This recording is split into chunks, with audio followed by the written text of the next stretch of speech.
Hello friends, आज हम कक्षा 9th का पहला चैप्टर जिसका नाम है संख्या पद्धति यानी नंबर सिस्टम, इसका हम पार्ट तीसरा पढ़ने जा रहे हैं।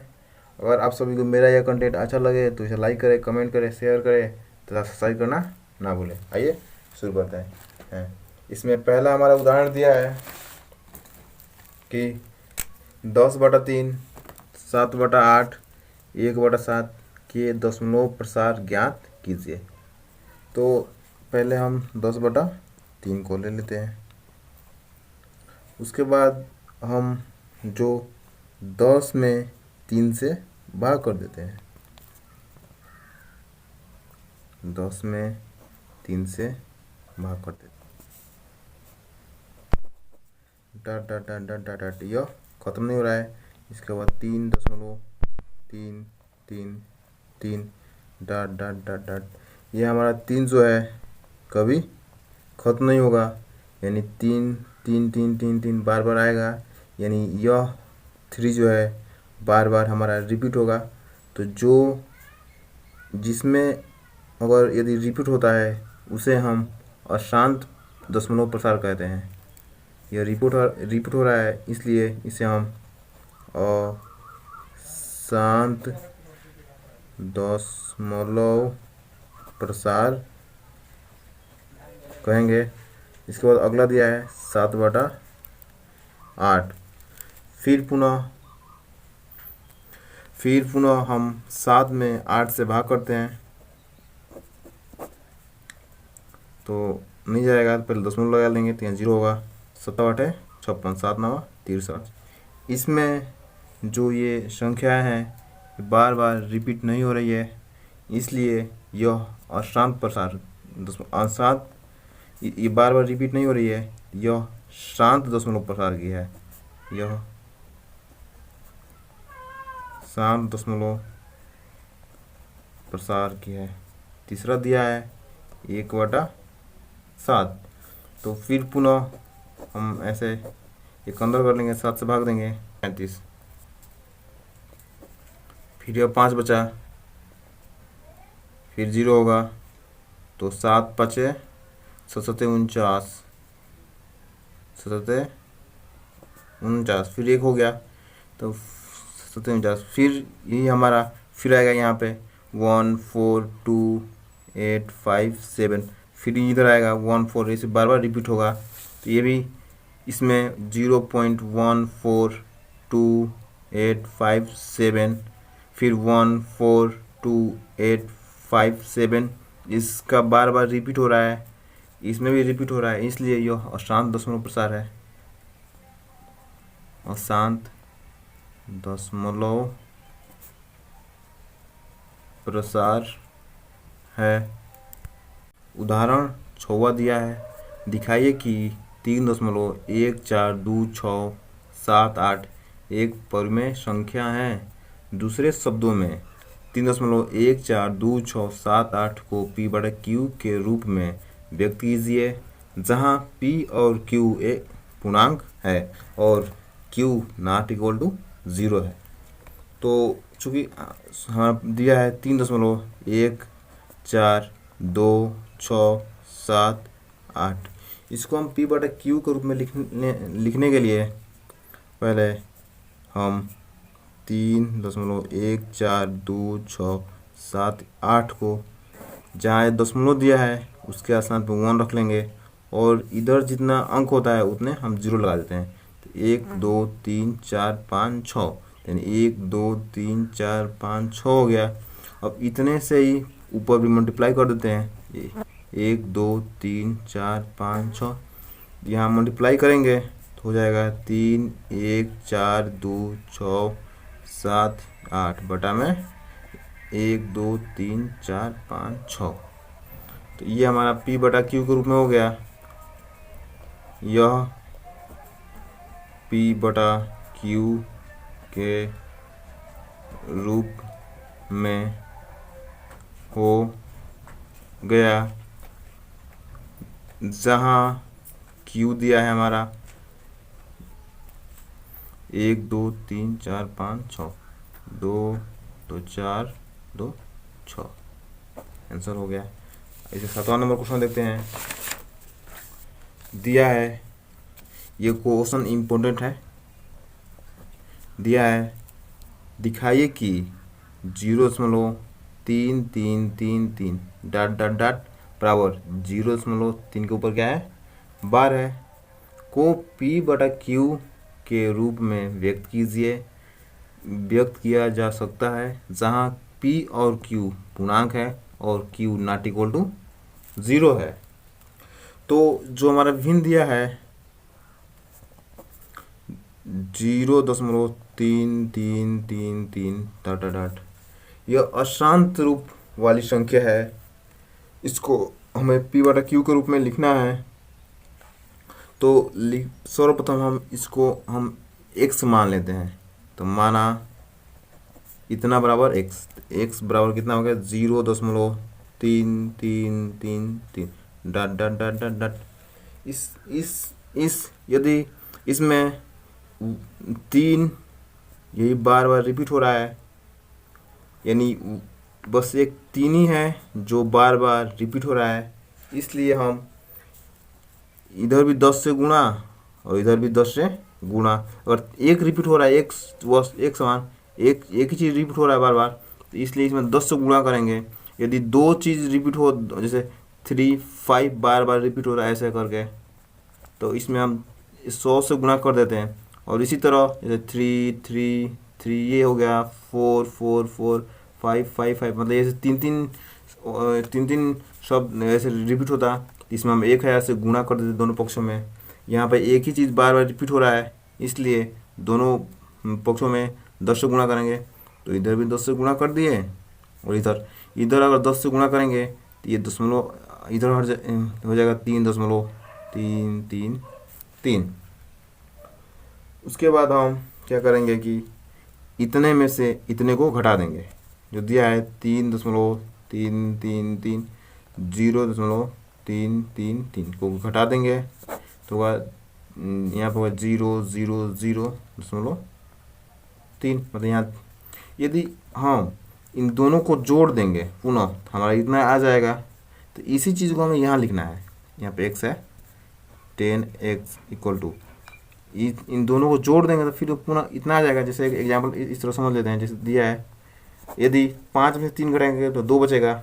यदि हम इन दोनों को जोड़ देते हैं पुनः इतना आ जाता है, तो यानी इसके स्थान पर हम इतना लिख सकते हैं, इसलिए इसके स्थान पर हम इतना लिख सकते हैं। लिखते हैं, दिया है 3 प्लस 0.333 दिया है। चूँकि ये जो हमारा है हमने इसको x माना था, इसको हमने x माना था, तो ये हमारा x हो गया। ये हमारा क्या हो गया, x हो जाएगा 10x प्लस 10x बराबर 3 ये दिया है, प्लस ये x हो गया।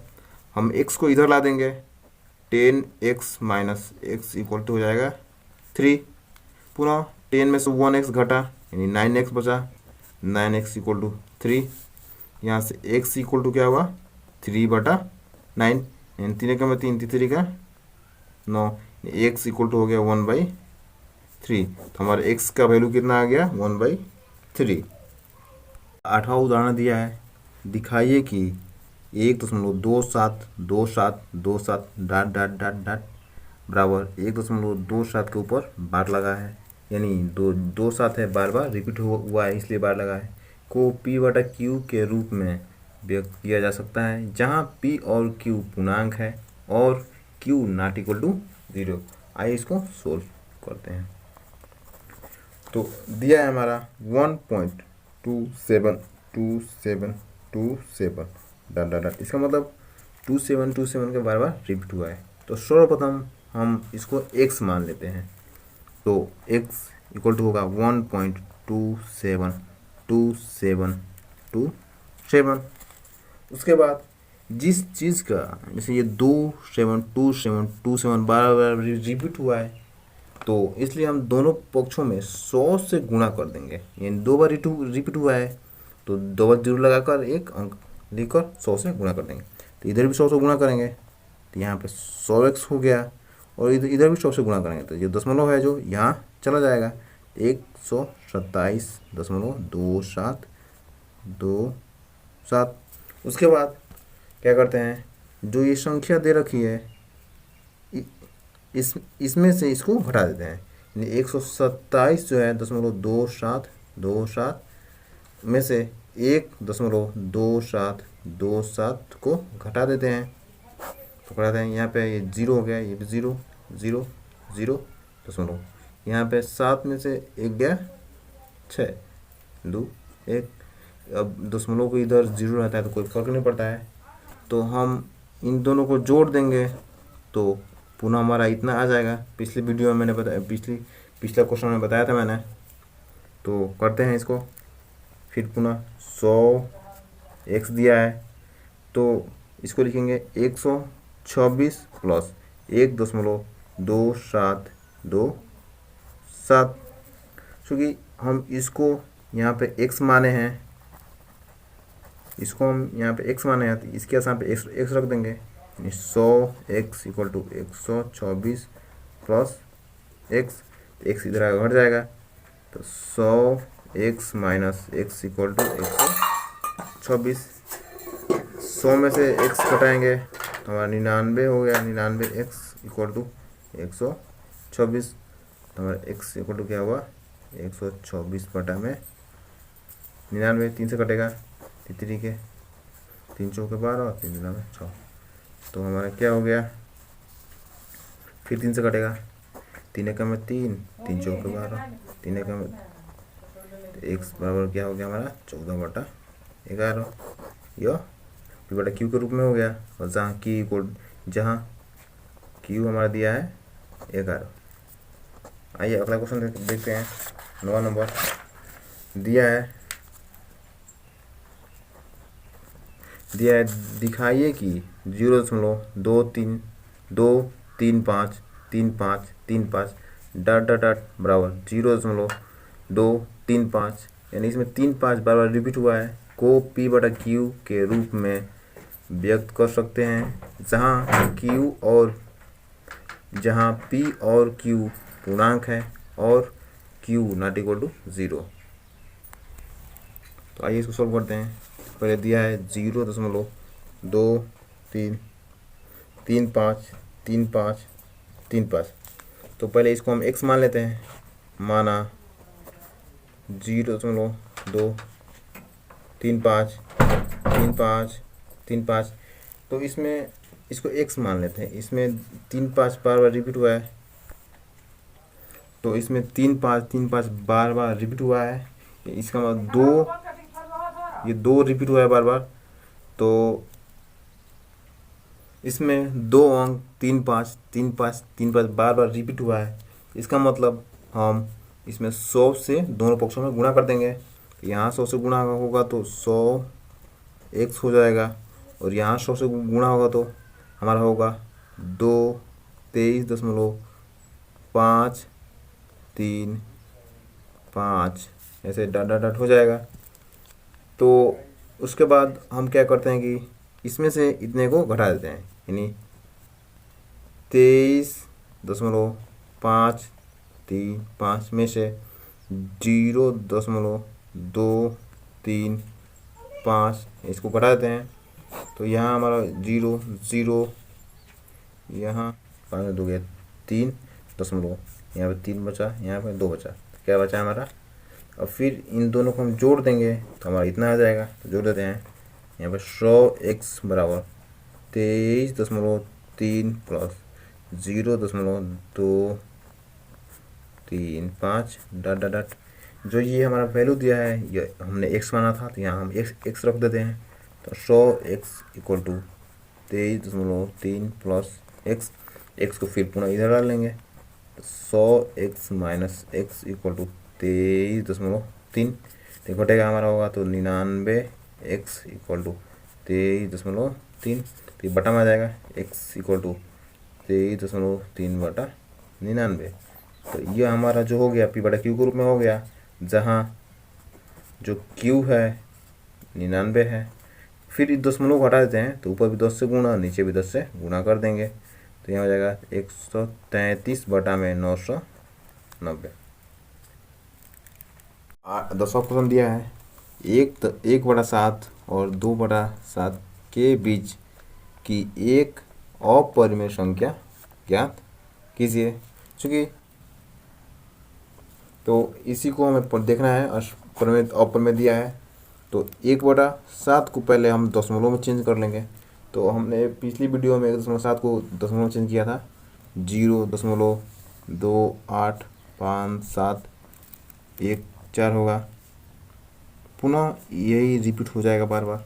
और 2/7 को लिखेंगे 0.285714, फिर यही रिपीट होगा। तो हमें 1/7 और 2/7 के बीच की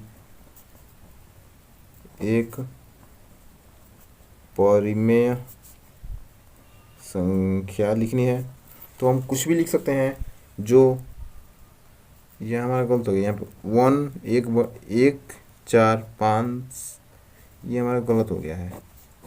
इसका होगा 0.142857 और 2/7 का होगा 0.285714। 1/2 और 2/7 के बीच एक परिमेय संख्या लिखनी है।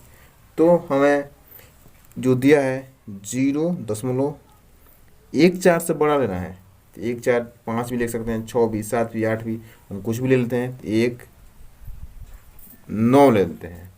उसके बाद इससे कम है, 2 8 से कम है, जी हाँ ये भी कम है। हमें अब 2 8 से भी कम लेना है, तो 2 से कम होगा, 1 होगा।